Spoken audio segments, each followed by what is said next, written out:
Off appearance since '94, second ever in school history, and then you get the news about the pandemic, no fall football Yes, sir. this year. What was your emotions? What were your emotions at that point? And then how did your kids take the fact that they won't play football in the fall? I mean, obviously, we watched what happened in the spring, and that was not that this sports is the biggest deal in the world, but for young people, it is a huge deal. And we watch how hard it was on our seniors last year, but all the spring sport athletes. And to be honest, at that time, I didn't think we'd be in this situation in the fall. I really thought hopefully it would blow over by then. And then, as each day and each week went on, we realized it's becoming more of a reality. And then it hits you, hey, it's moved, So you still approach it with optimism and hopes of a spring season. And certainly we're preparing for that. We're fortunate.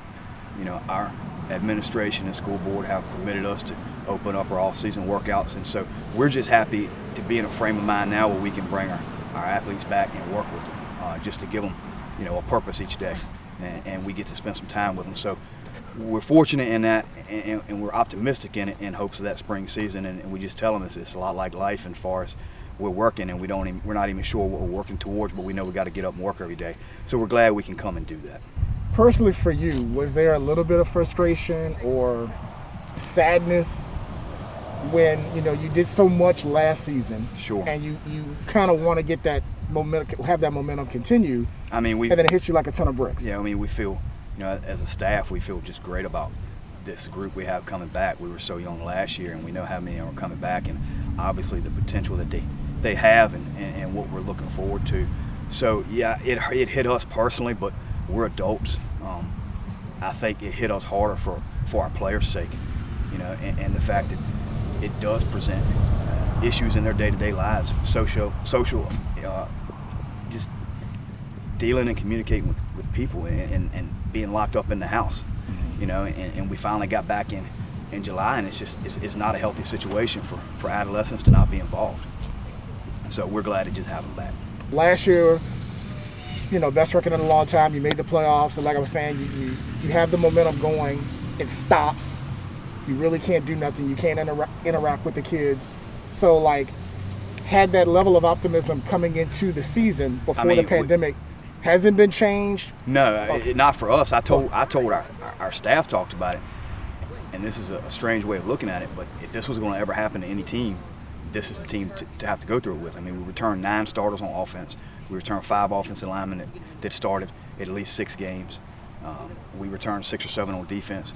We're experienced, and if you're going to go through it with a group, you want to go through it with a group of experienced guys. Mm-hmm. So the optimism of what our potential could be as a team has not dropped off, and hopefully, the leadership that we have, we can draw on that with our guys, and they can help us move forward. I guess when you're going through this pandemic, you might take it for granted seeing the kids every day, talking to them, interacting with them on a day-to-day basis in person. Do you miss that the most? Oh, absolutely. Since they've been gone, and basically all you've been doing is, I guess, Zoom interviews. Sure. Up until they come. We started with Zoom workouts, that was the first way we tried to reconnect with our guys, and then I had coaches that we were trying to call and contact our guys at least via a phone call once a week.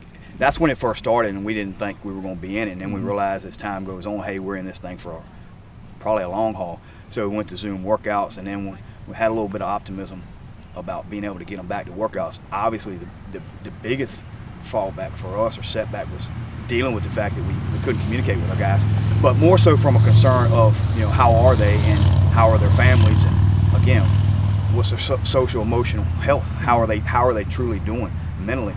And so not being able to make that connection, I mean, that's the number one thing we're here for. And then the byproduct is what happens on the football field. So we wanted to get back just connecting with our guys. So just to be able to see them and come in and speak to them every day is huge.